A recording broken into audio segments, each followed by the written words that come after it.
Overlord Volume 7 Chapter 4 A Handful of Hope, translated by Nigel Proofreader/Editor, Deus Ex Machina Part 1. Such was the ferocity of the attack that it resembled a flood from a broken dam.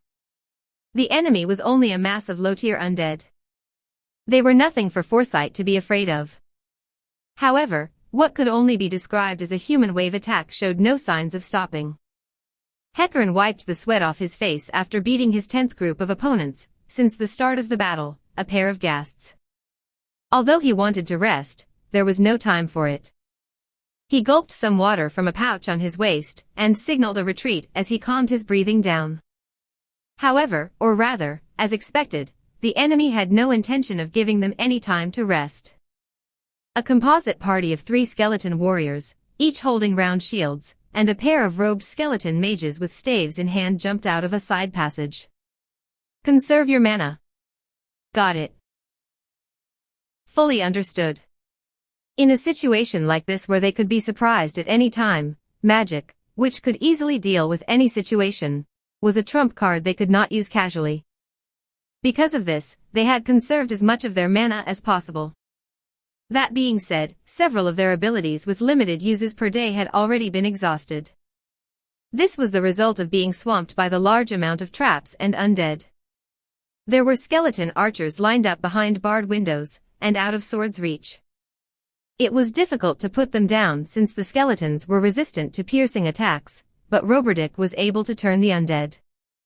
He was also able to eradicate the undead that were throwing bottles of poisonous gas at them.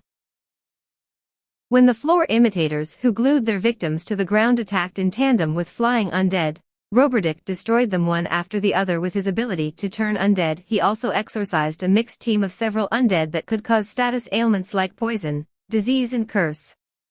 As a result, Roberdick only had a few uses of undead turning left. Conversely, they had managed to conserve other abilities as well as mana. The only tough battle had been the one where something like a flesh golem had been mixed into a battalion of zombies. Warning. Multiple footsteps from behind. Undead reaction. There's 6 of them. As Imina shouted her warning, followed immediately by Roberdick, tensions ran high. The reason why the 5 skeletons ahead of them had not yet launched an attack was probably because they were waiting for a chance to execute a pincer attack. Hecarim considered their next move. Several options appeared on a list in his mind. First, they could make a preemptive attack on the enemies in front of them and bring them down. Or they could launch a suppressing attack on the enemies in front of them, then turn to attack their pursuers. This plan would require good observation skills to determine the strength of the forces in front and behind them, then take on the weaker group first. They could also use magic to hinder one side, then take the opportunity to break through the other. They were all effective, but none of them could turn the situation around. In a moment of inspiration, Hecarim decided to trust his instincts. Hecarim. What shall we do? Turn back. There's a path to the side. Retreat there. The instant his voice rang out, Imina, who had been the rear guard, began running. Archie and Roberdick followed her. Hecarim was one step behind them. The fact that Imina was running meant that it was not an impossible distance. His other teammates were running with all their might, and so Hecarim ran as fast as he could. The enemy would not let them escape easily, of course. They heard the footsteps of several undead pursuing them relentlessly. Have a taste of this. Hecarim took out a bag of alchemical glue and tossed it behind him. The alchemical fluid splashed out and spread over the ground.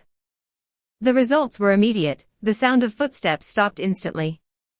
Intelligent undead might have made a detour, but such thinking was impossible for lesser undead. Furthermore, skeletons lacked muscle power, and thus they found it very difficult to break free once they were stuck. More undead reactions. 4 from the right. It's a wall. No, it's an illusion. 4 ghouls charged through the wall at. Although they were scrawny undead that were little more than skin and bones, they were still a fearsome sight when attacking with their outstretched yellowed claws. That said, there was nobody on this team who would be frightened by such an attack. Don't look down on me. Seemingly unaffected by the ambush, Imina immediately unsheathed her short sword and swung it at a ghoul's neck. Dirty-looking fluid oozed out in place of blood, and it fell. Beside her, Roberdick swung his mace with all his might and crushed another ghoul's skull. Judging that it was safe to leave those two alone, Hecarim turned his attention to the rear. They were still being chased. Should he throw another bag of glue just to be on the safe side? Just as Hecarim was about to toss one, the shape of a terrifying undead being loomed into view. Elder Lich. At the same time, he noticed lightning crackling on the Lich's finger. Hecarim was familiar with the spell in question. Lightning produced a straight line of piercing electricity, and there was only one way to dodge it. Push the ghouls back. Neither Imina nor Roberdick understood why Hecarim gave that command, but they obeyed without hesitation. A bolt of white lightning flashed across the hallway just as the four of them pushed the ghouls through the illusionary wall. The air crackled, and Hecarim felt a magic circle activate under his feet. In the next moment, they were enveloped in an unavoidable pale blue light, and the scenery before them changed. Be careful. Stay alert. Although the ghouls had vanished and the surroundings were different, they were still on edge from the battle. Even so, after such an unexpected occurrence, it was no surprise that they were dumbfounded for a few moments. Hecarim shook his head, regaining his focus. The most basic thing he had to do, although learning about their current situation was also important, was to ensure the safety of his comrades. Imina, Archie and Roberdick. All the other members of Foresight had maintained their formation as the magic circle activated, and nobody was missing. After mutually confirming that they were all safe and sound, the four of them continued observing their surroundings. This place was a wide corridor, dimly lit, and with a high ceiling. Even a giant could walk freely through here. The flickering flames of faraway torches provided unsteady illumination, and in their light the long shadows seemed to dance. Along the tunnel and ahead of them was some kind of latticed gate, like a portcullis. Rays of white, magical light shone through the gaps in its surface. Behind them, the path stretched into darkness, and along the way, several doors opening into the corridor could be seen, lit up by torches. With everyone remaining quiet, only the crackling of the torches could be heard. In any event, they did not seem to be in any danger of being attacked immediately. After they realized this, their tension eased. Although I don't know where this place is, it has a completely different atmosphere to what we've seen up until now. The style of this place was completely different to the tomb they had just left. In fact, signs of civilization could be seen here. The members of Foresight surveyed their surroundings, and whilst they were trying to grasp where this place was, only Archie's attitude was different from the rest. This place is, keenly perceiving the meaning behind the words, Hecarim asked Archie, do you know? Or perhaps you have a clue? I know of a similar place. The Empire's Grand Arena. Ah, indeed, you are right. Roberdick grunted in agreement. Although Hecarim and Imina did not say anything, they also shared Roberdick's opinion. When Foresight had made their debut at the arena, they had passed through a place similar to this one when they were making their way from the waiting room to the arena. That means the arena should be behind that. Roberdick pointed towards the latticed gate. That should be the case, then being teleported to this place means that, is that what it is? They were to fight in an arena. Although, they had no idea who or what might be waiting for them. It's dangerous. Long-distance teleportation is reckoned to be 5th-tier magic. Being able to use that kind of magic as a trap has only been heard of in stories. This site must have been constructed by someone with unimaginable skill in magic. It's not favorable for us to accept the opponent's invitation. I suggest we proceed in the opposite direction. But, if we accepted the opponent's invitation, don't you think there might be a path to survival? Wouldn't rejecting the invitation antagonize the other side? Both sides seem dangerous. Rober, what do you think? There's a case to be made for both arguments. But I have some doubts about what Archie-san has said. Is this really a trap laid by the person who currently lives here? Could it be that they're just using something created by an unknown third party? They looked at each other and exhaled in unison. There was no point in staying here and discussing the matter further. They did not have enough information and their opinions did not match, but they had to make a decision right now. What Rober said makes sense. Who knows, maybe it was made 500 years ago. Magical techniques were more advanced in the past. Are you referring to the beings that dominated the continent, and whose country shattered almost immediately, of which only the capital remains today? The 8 Greed Kings. They are considered to be the ones who spread the existence of magic through this world. If this is a relic of that era, then perhaps. I see. Then I'm in favor of heading out to the arena. In any case, since we were brought here by a trap, they would not allow us to escape. In response to Roberdick's statement, everyone nodded, gathered up their determination, and began moving. When they approached the gate, it rose upward with impressive speed, as though it had been waiting for them all this time.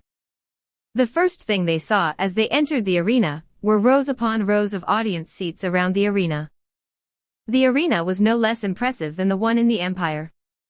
In fact, it might have been even more so, given that it was covered in lanterns enchanted with continual light, which lit the grounds up as brightly as if it were the day. Everyone in Foresight was astonished, especially when they glimpsed the audience above them. This was because sitting there were innumerable clay figures, the dolls known as golems. Golems were inorganic creatures created through magical means, who would obediently carry out their master's commands once they received them. Without the need for food or sleep, and immune to fatigue, and even the ravages of time, they were treasured as guardians and laborers. Furthermore, because their production took considerable time, effort and cost, even the weakest ones commanded a formidable price. Even Hecarim and the others, who were paid well, would find it hard to purchase a golem. They were valuable constructs, and this arena seemed to be overflowing with them. To Hecarim, it spoke of how wealthy the person who owned this arena was, as well as how lonely he felt. They looked briefly at each other's faces, as though they had already come here many times before, and then they walked silently towards the center of the arena. Outside? In response to Imina's voice, they looked up and saw the night sky. The surrounding illumination was strong and eclipsed the light of the stars, but even so, there was no doubt that this arena was open to the night sky. Were we teleported outside? Then, we could use flight magic to escape, TOOOOH. A figure jumped from the balcony of the VIP box, in time with the voice that had interrupted Archie's words. The figure somersaulted in mid-air as it descended from a height that seemed roughly equivalent to a 6-story building, making people wonder if it might have wings as it gracefully landed upon the ground. There was no magic at work there, only pure physical ability. Even the rogue Imina had her breath taken away by the perfection of the movement. The figure who had absorbed the impact with a mere flexing of its knees smiled brightly. Before them stood a young dark elf boy. The long ears which emerged from amongst the golden, silky strands of his hair twitched slightly, and he smiled as brightly as the sun. He was fully dressed in a suit of tight-fitting, light leather armor, made from jet black and deep crimson dragon scales, over which he wore a white vest embroidered with golden threads. There was an emblem sewn onto the breast of the jacket. Seeing his heterochromic eyes, Imina let out a gasp of surprise. Ah! The challengers have arrived. The boy spoke into the rod-like object he was holding in his hand, and his amplified words resounded throughout the arena. The arena trembled and shuddered in time with the boy's bright and cheerful voice. Looking around, it seemed that the golems which had remained motionless so far were stomping on the ground to make noise. The challengers are 4 reckless fools who have invaded the great tomb of Nazarick. And, facing them is the master of the great tomb of Nazarick, the supreme king of death, Ainz. Ooal. Gaunsama. The portcullis on the opposite side of the arena rose upwards at the same time as the dark elf's voice rang out. From the darkness of the path beyond, a being stepped into the light. In a word, it was skeletal. Crimson radiance flickered within the eye sockets of the white skull. It was dressed in a gown-like vestment, and because there were no muscles, where the robe was cinched about the waist, it appeared unbelievably skinny. Judging by the fact that it held no weapons, it was probably a magic caster of some kind. Ooh. And walking in behind him is our guardian overseer, Albedo. The members of Foresight held their breath as they saw the woman who followed behind like a servant. She was a peerless vision that surpassed even the beautiful princess of darkness, Nabe. Hers was a beauty that could never be reached by human beings, and two horns curved out gently from both sides of her forehead. At her waist were a pair of black wings. They looked so realistic that they could not possibly have been artificially created. The arena quaked with stomping, as if to welcome the debut of these two new entrants, before turning into thunderous applause. It was a reception befitting the arrival of a king. The two people approached Foresight amidst the thunderous applause from the surrounding golems. "I'm so sorry," Archie muttered. "We ended up like this because of me." What would follow was probably going to be the most grueling battle Foresight would ever have faced. In all likelihood, one or more of them might die. Archie probably felt that they had been plunged into such a dire circumstance was because of herself. Without her debt, perhaps they might not have accepted this task to go investigate a tomb they so obviously did not know enough about. However, oi, what nonsense is this girl babbling? Indeed. It was everyone's decision to go on this job. It had nothing to do with you. Don't you think we'd have done it anyway even if you hadn't said anything? That's how it is, so there's no need to be worried. Hecarin and Roberdick smiled as they spoke, and Imina patted Archie's head. Well then, although there's no point planning now, we should still have a discussion. Archie, can you identify that undead creature? Seeing that it seems intelligent, perhaps it's an upper-class skeleton type? The skeleton in question, Ainz, waved his hand before them. The movement looked as if he was wiping something away. The sounds disappeared. In an instant, the golem's movement stopped, and the almost painful silence returned. Hecarin bowed politely to Ainz, who was slowly turning to face them. Firstly, I would like to apologize, Ainz Ol Dono. That's Ainz Ol Gown. My apologies. Ainz Ol Gown Dono. Ainz stopped and raised his chin, as if he were waiting for an inferior to continue. We wish to apologize for entering your tomb without permission. If you can find it in your heart to forgive us, we will gladly pay the appropriate compensation to atone for our transgressions. Time passed in silence. Then Ainz sighed. Of course, as one of the undead, Ainz had no need to breathe. However, he did so in order to get his message across. Is that how you do things where you come from? After someone else eats in your home, and leaves waste behind which sprouts maggots, would you actually show him more mercy than a swift death? Humans are not maggots. They are the same. At least, they are to me. Or not, perhaps humans are even lower than them. If a maggot is born, the fault lies with the fly. You, however, are different. You were not dragged along against your will, nor do you have any particularly compelling reason to come here, but you attacked a tomb which might have had people living in it, with the intention of plundering its treasures, purely for the sake of satisfying your worthless greed. Ainz laughed. Ah, do not take it to heart. I am not blaming you. It is only natural for the strong to take from the weak. I have done it myself and I do not consider myself an exception from this rule. It was precisely because there might be someone stronger than me that I was on guard. Now then, the time for idle banter is over. In accordance with the principle of the strong feeding upon the weak, I shall claim one thing from you. No, actually, there's a good REA silence. Ainz declared in a voice which allowed no interruption. Do not upset me with your lies. Now then, you shall pay for your foolish mistake with your life. What if we had permission? Ainz froze. Apparently, that had gotten through to him. Hecarin was surprised that a single sentence could have had such a great effect, but of course he did not let it show on his face. Just when all seemed lost, a ray of hope had shone through the darkness. Clearly, he had to seize it. Nonsense.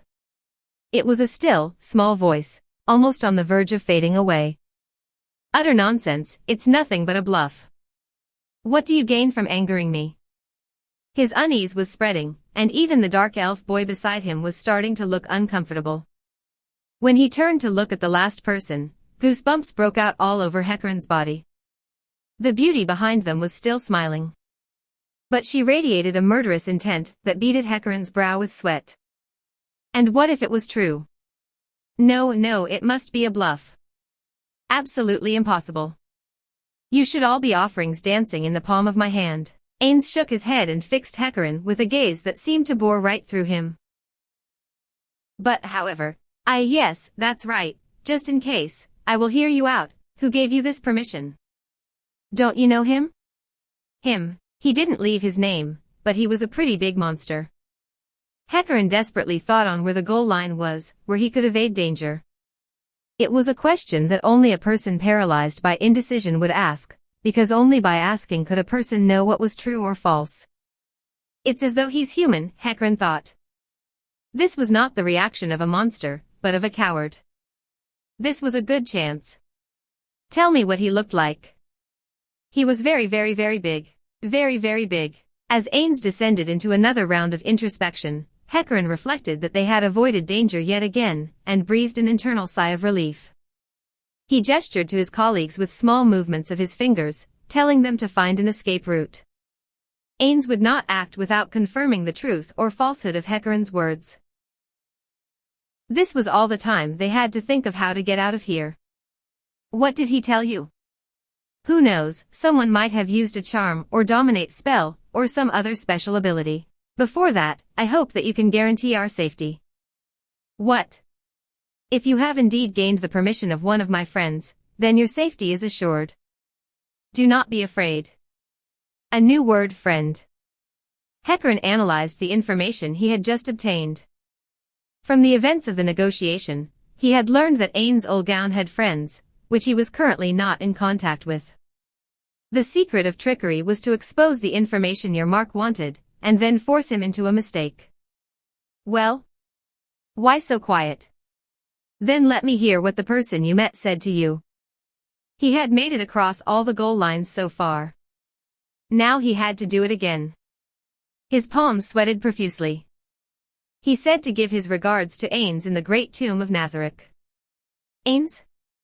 His fidgeting suddenly stopped. Hecarin noticed, and an oh crap expression spread across his face. He said, to give his regards to Ainz? Hecarin steeled himself. After all, words spoken could not be taken back. Yes. Ka-ha-ha-ha. Ainz laughed when he heard Hecarin's answer. This was not a happy laugh. It was a laugh that could be best described as volcanic. Ha, well, so much for that. Though really, when you think about it calmly, there were bound to be holes aplenty in that story. Ainz's movement stopped, and he turned to look at Hecarin. The crimson fires blazing in his eye sockets turned dark, consumed by the black which surrounded them, and reducing his pupils to points of red light.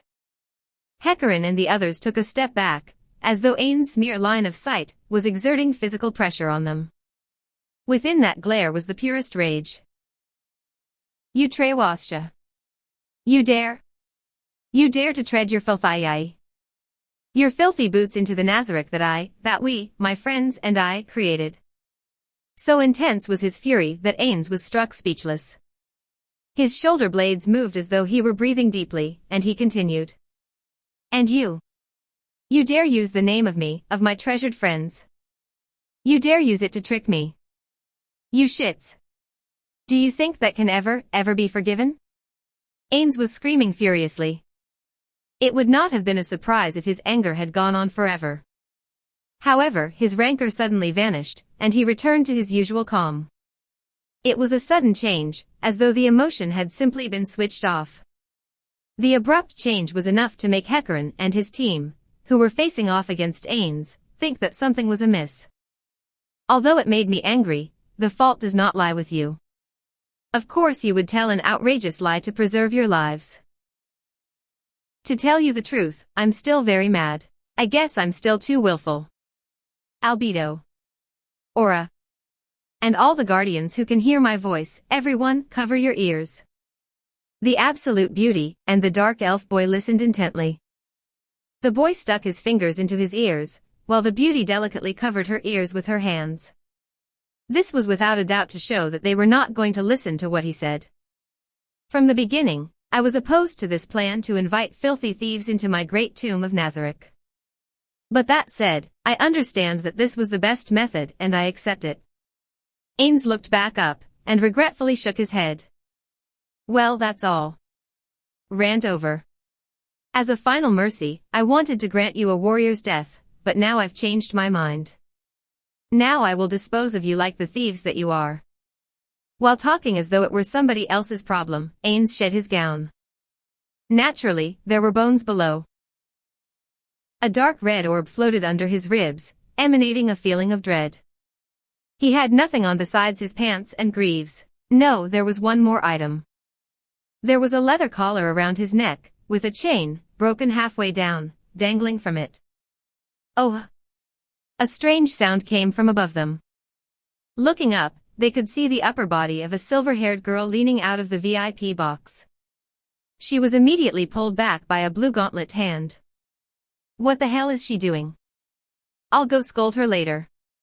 By the time they had managed to recover their senses and focus them back onto Ainz, he had produced a single-bladed black sword and a round black shield out of nowhere. Then, I'm ready over here. Let's get started. He slightly spread his feet out. It was a fighting stance. Albedo and Aura, you can stop covering your ears now. The two people addressed reacted immediately, and returned their hands to their sides. I'm in a very bad mood now. To think I would encounter fellows like this. So I'll toy with them without killing them, and I'll leave the disposal to you. Now, let's begin. As Hecarim stared down the sword and shield-equipped Ainz, Hecarim's first thought was that his opponent was not a warrior or a swordsman. If pressed, he would say that he was like a monster, the kind who would use their excellent physical abilities to overwhelm their opponent. Both his posture and stance looked like those of an amateur. But he radiated a heavy pressure, appearing larger than life. For a being like this, the fearsome move they could make might be to simply attack. Not coming? Then, allow me. Ainz rushed over as he replied. His was a frightening speed that shrunk the distance between him and his foes to nothing in an instant. He followed it up with a grand slash downwards from above. The attack had openings all over it, but it had great destructive power. In the hands of a mighty being with incredible physical ability, it was a sword strike that could kill anything it hit. Taking it would be very dangerous. Hecarim came to this conclusion in an instant, as he sensed the high-speed blade descending on him. A hard block would turn this into a contest of power, and he knew that he would be overwhelmed if he pitted his strength against Ainz. That being the case, there was only one option. Ainz's sword struck down into the ground, the lingering echo and vibration of steel against steel fading into the air. Parry the blow and guide it away from his body. Normally, an attacker would be thrown off balance after being parried, and this would be a prime chance for a counterattack. But Ainz had not even moved. It was as though he knew that particular sequence of events was going to take place, and he had reset his stance to its original position. Hecarim realized that he had made a big mistake. No good. I underestimated him. But, the only thing I can do is fight on. He aimed at Ainz's head. He used a martial art, twin blade strike.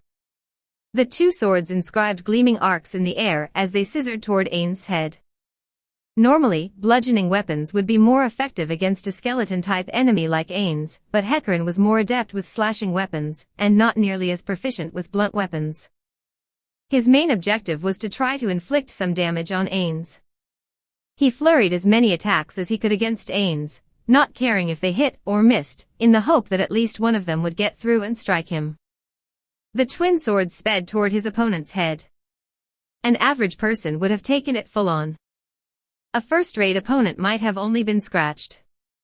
Then what about an absolutely top-class opponent? HNH. Ainz interposed his shield in the path of the swords.